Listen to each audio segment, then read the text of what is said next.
ఈశ్వరుడు అభిషేక ప్రియుడు.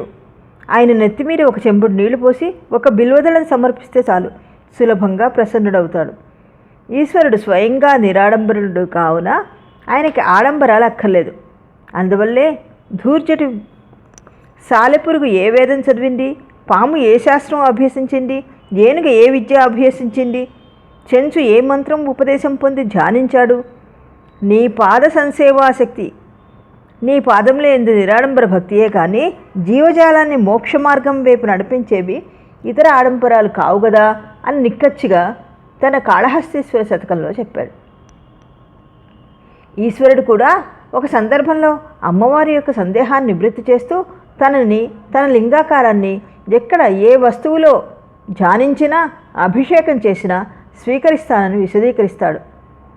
కాకపోతే మనందరం మానవ మాతృలం, విషయ వాంఛాలోలం, అనేక కోరికలు కష్టాలు ఉన్నవాళ్ళం. రుద్రుడి అభిషేకానికి ఒక్కొక్క పదార్థంతో చేస్తే ఒక్కొక్క ఫలం ఉంటుంది. పరమేశ్వర అనుగ్రహం పొందడానికి, ఇష్టకామ్య సిద్ధికి, వాంఛితార్థ సిద్ధికి ఏ ఏ ద్రవ్యాలతో స్వామిని అభిషేకిస్తే ఏ ఏ కోరికలు ఫలిస్తాయో చూద్దామా? ద్రాక్షరసంతో అభిషేకం చేస్తే సకల కార్యసిద్ధి జరుగుతుంది. భస్మజలంతో అభిషేకం చేస్తే మహాపాపహారం జరుగుతుంది. పుష్పోదకం అంటే పన్నీటితోటి అభిషేకం చేస్తే భోగభాగ్యాలు కలుగుతాయి. రుద్రాక్ష జలంతో అభిషేకం చేస్తే మహైశ్వర్యం కలుగుతుంది.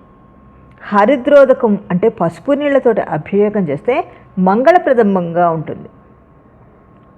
కస్తూర జలంతో అభిషేకం చేస్తే చక్రవర్తి పదవి లభిస్తుంది. సువర్ణ ఉదకంతో అభిషేకం చేస్తే దరిద్రమంతా నాశనం అవుతుంది. తేనెతో అభిషేకం చేస్తే తేజోవృద్ధి జరుగుతుంది. దూర్వార ఉదకంతో అంటే దూర్వాంకురం అంటారు, గడ్డిపోచలతోటి వినాయకుడిని పూజ చేస్తారు. ఆ దూర్వాంకురంతో అభిషేకం చేస్తే నష్టద్రవ్య ప్రాప్తి కలుగుతుంది. మెత్తగా నూరిన చక్కెరతోటి అభిషేకం చేస్తే దుఃఖనాశనం జరుగుతుంది. చెరుకు రసంతో అభిషేకం చేస్తే చక్రవర్తిత్వం కలుగుతుంది. ఆవు పాలతో అభిషేకం చేస్తే సర్వసౌఖ్యం. ఆవు పెరుగుతో అభిషేకం చేస్తే ఆరోగ్యం ఇంకా బలం. ఆవు నెయ్యితో అభిషేకం చేస్తే ఐశ్వర్య వృద్ధి జరుగుతుంది. నవరత్న జలంతో అభిషేకం చేస్తే ధాన్యం, గోవులు, మంచి గృహాలు ప్రాప్తిస్తాయి. గంగోదకంతో అభిషేకం చేస్తే పుత్రలాభం కలుగుతుంది. నువ్వుల నూనెతో అభిషేకం చేస్తే అపమృత్యు నివారణ జరుగుతుంది.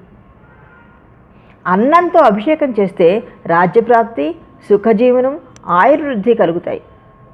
ఖర్జూర ఫలాల రసంతో అభిషేకం చేస్తే వైరాగ్యం కలుగుతుంది. మామిడి ఫల రసంతో అభిషేకం చేస్తే దీర్ఘవ్యాధులు నయమవుతాయి. ఎవరి ఇష్టం ఆధారంగా, ఎవరికి కావలసిన కోరికల ఆధారంగా ఆయా ద్రవ్యాలతో ఈ మహాశివరాత్రి రోజు ఈ పర్వదినాన్ని లింగోద్భవ కాలంలో ఈశ్వరుడికి అభిషేకం చేసి అందరూ ఈశ్వరుడి కృపకి పాత్రులవుతారు కదూ.